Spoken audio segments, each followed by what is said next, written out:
आज ये मटका बिरयानी नई आइटम थी, ठीक है ना, लोगों ने बहुत पसंद किया है इसको।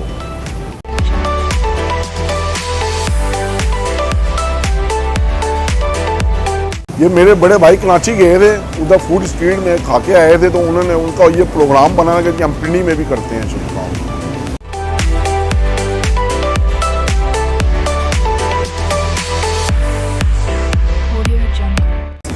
कोयले में 20 मिनट का दम होता है, इसमें सारी सब्जियां वगैरह होती हैं, गार्निशिंग वगैरह करते हैं।